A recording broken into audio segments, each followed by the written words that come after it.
आज मैं जो आपको बात बताने जा रहा हूं ये बहुत ज्यादा काम की बात है। सारे लोग ध्यान से सुने और इतनी इंपॉर्टेंट है कि आप इस चीज को समझ नहीं सकते। बात क्या है, अभी मेरे पास 3 दिन पहले एक पेशेंट आता है और वो आते बोलता है, साहब मेरे को घर का जो पालतू कुत्ता है उसने काटा है, मेरे को वैक्सीनेशन की क्या जरूरत है। मैंने कहा भाई वैक्सीन लगाना जरूरी है। तो उस पेशेंट ने साफ साफ मना कर दिया। तो फिर ये बोले कुत्ते का जो वैक्सीन लगाया उसका क्या फायदा। तो ये जो है सारे जितने भी मेरे को लोग सुन रहे हैं ये क्लियर कर लें और ध्यान से सुने कि कुत्ते को अगर आपने वैक्सीन लगाया है तो उसके बाद सिर्फ 50% संभावना है कि वो कुत्ता इम्यूनाइज्ड हुआ है। 50% संभावना है कि उसके अंदर रेबीज वायरस हो सकता है। तो इसका मतलब है कि अगर आपके घर का कुत्ता है और अगर आपने उसके प्रॉपर टीके लगाए हैं तो भी आपको वैक्सीनेशन करना जरूरी है।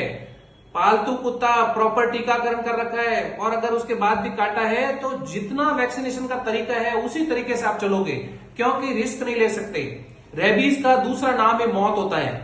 ज्यादातर आपने देखा होगा सोशल मीडिया पे बोलते हैं मिर्ची लगा दो ठीक हो जाएगा, वहां भोपा जी वहां चले जाओ ठीक हो जाएगा, इसकी आयुर्वेदिक में दवाई है, होम्योपैथिक में दवाई है, 50 तरह के आपको ज्ञानी मिलेंगे। लेकिन क्लियर है कि आज दिन तक दुनिया के अंदर रेबीज का कोई इलाज नहीं है, भविष्य का पता नहीं। रेबीज हुआ मतलब मौत तय है आपकी।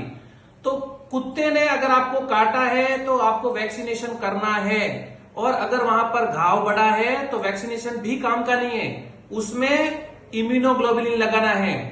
रेबीज का इम्यूनोग्लोबुलिन होता है, जहां पर काटते हैं उस जगह पर डॉक्टर लोग जो हैं वहां पे इंजेक्शन से रेबीज का इम्यूनोग्लोबुलिन लगाते हैं। तो घर का कुत्ता है तो भी आपको प्रॉपर वैक्सीनेशन करना है, ये ध्यान रखें, इसको हल्के में नहीं ले। क्योंकि 3 दिन पहले अहमदाबाद के अंदर एक डेथ हुई है जिसमें घर का पालतू कुत्ता था, वैक्सीनेटेड था और उसने सिर्फ उसके कट के ऊपर चाटा था और जीभ की वजह से उसको रेबीज हुआ और उसकी मौत हो गई। अभी 2 दिन पहले एक और मामला हुआ, उसमें सेम स्टोरी थी। कुत्ता वैक्सीनेटेड था, उसने काटा, लापरवाही करी, वैक्सीनेशन नहीं किया खुद ने और उसके बाद उसकी डेथ हो गई। रेबीज का मतलब मौत, यानी आप इसको कुत्ते को काटने का हल्के में बिल्कुल नहीं ले। Thank you.